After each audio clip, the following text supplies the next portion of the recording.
So, good day, sir. This is Giselle Bisuyat from BSAIS 3-3, and in this video, I'm gonna be attempting to download KS Web to my Android device sa cellphone ko po.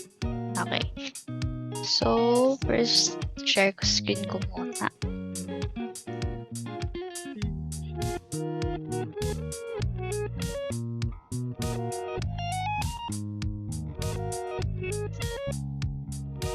Yeah. So,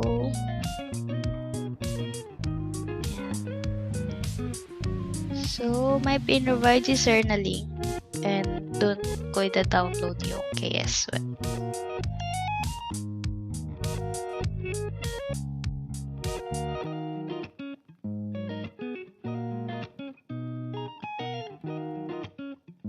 Ayan, downloading na. Wait lang natin.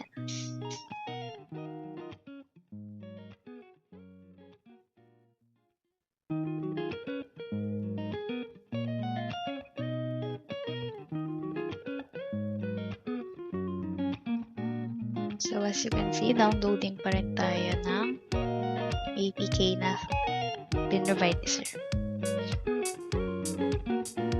Actually, wala pa akong idea kung anong magiging itsura nito, anong laman niya, and stuff. Pero, during our laboratory, nung sa lab kami is, meron akong kaklase na naka-download siya ng KS Web and medyo nahirapan daw siya since it's touchscreen. So, mas okay kung gagamitin, I guess, yung SAM. Pero, required na i-download is yung KS Web. So, eto, download natin siya. Downloading pa rin. So, ito siya, guys.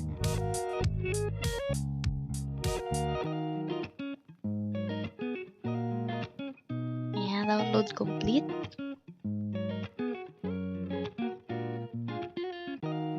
Ayan, so, tatanong niya kung I want to install the app. So, let's click install.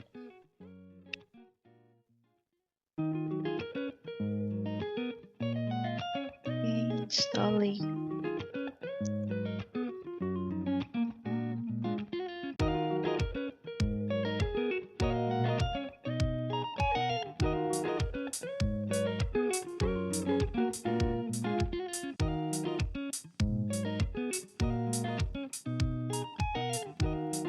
Ayan na.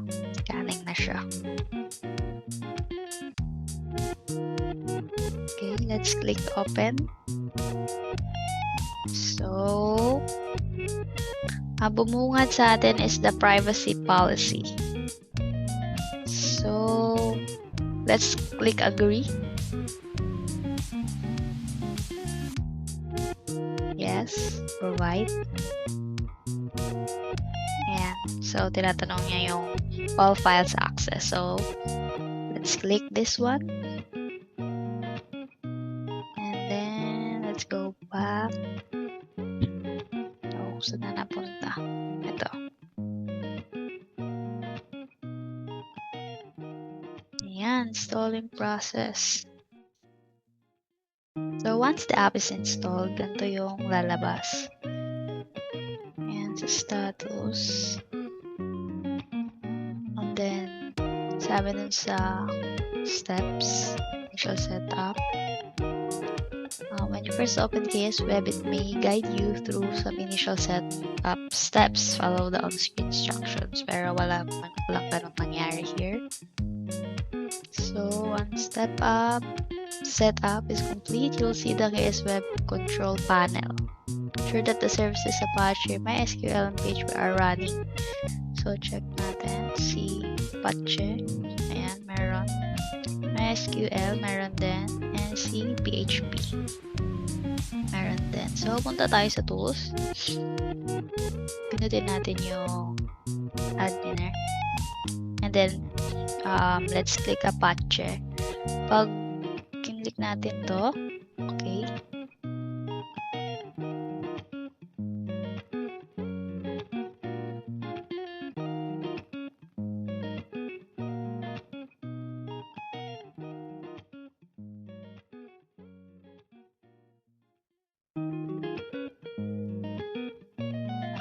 Now KSWeb have added a new host, localhost 8002 to selected server. Click OK to restart the server. After that, you can click on this tool again to open it in your browser.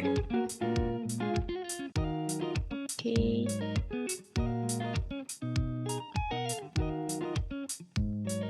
And then, ganito yung lalabas. Kasi tinry ko kanina.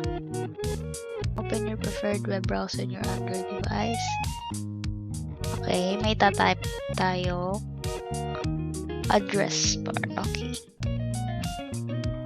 Tayo dito. And let's type HTTP 127 127.0.0.1 8080. Oh, may kulang.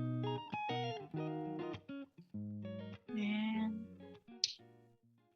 okay. Spelling it.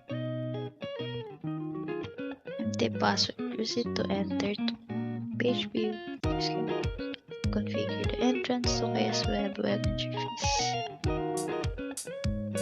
Are both admin by default.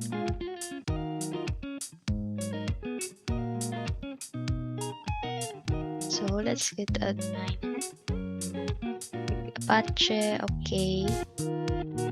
And dito na tayo dinala. So naka-desktop site. Okay, open. Okay, hindi siya pwede. Ayan, zoom na lang natin.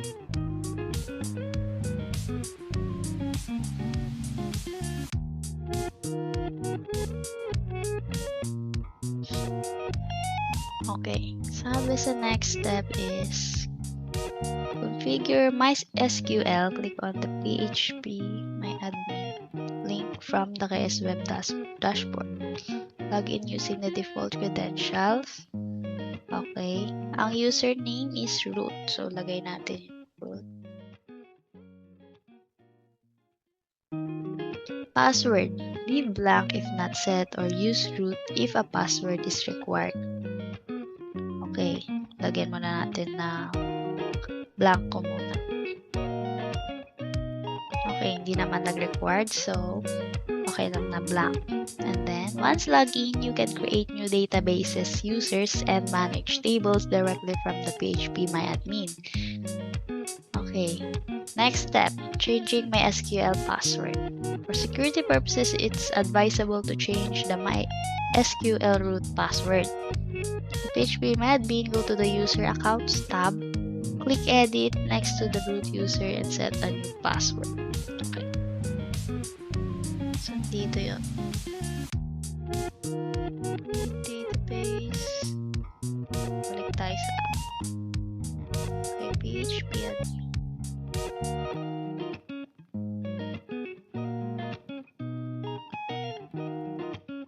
Ayan. So, welcome to my PHP. Username root.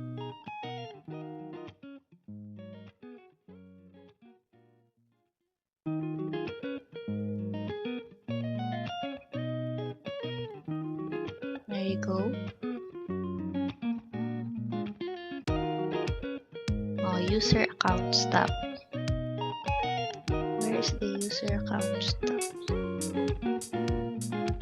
Ayan. Okay. User accounts tab. Ito.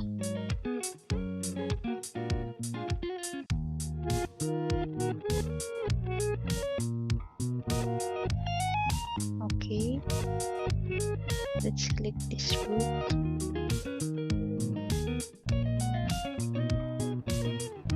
Ah, there you go. Change password. Ayan. Okay. So, maglagay lang tayo ng password. Kunwari, yung lagay ko na lang is hotdog. And then, retype lang natin. Hotdog. Ayan. Okay, and then Let's generate password.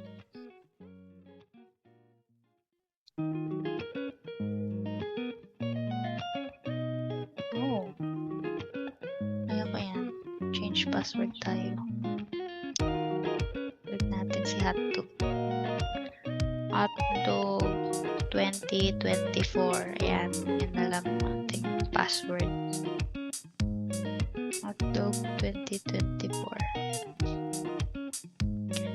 Ayan. And then, click natin to go.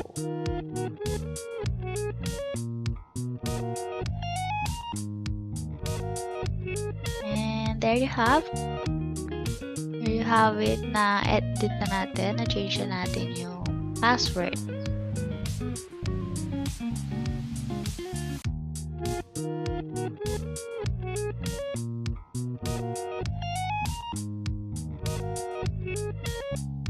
Now let's try to create a database.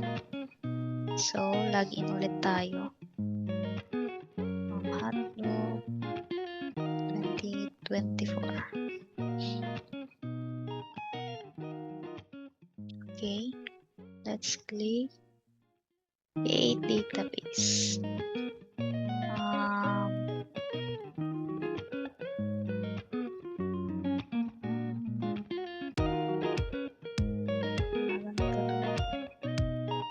Ano pa pangalan natin?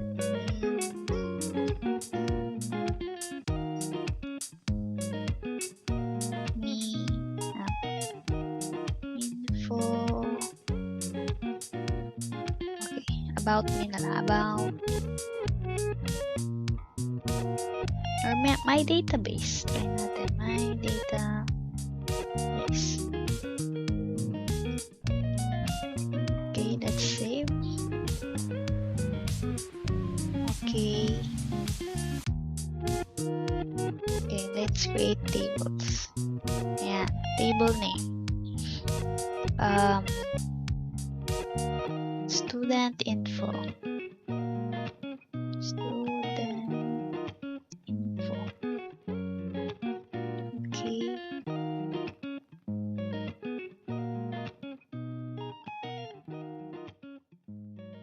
Okay, let's add. Gawa tayong column na 4. Ayan. So, una is name, course, tapos year na lang. So, yung name, syempre di natin pwedeng gamitin ng int. Let's use varchar. Length niya is 50. Lagyan natin 50. Course, varchar ulit gamitin natin. Let's try 10. And year, since number naman, so okay lang yan. Okay, and then let's save it. Ayan, meron na. And show. Okay, alter table. Okay, mali. Show structure. Okay.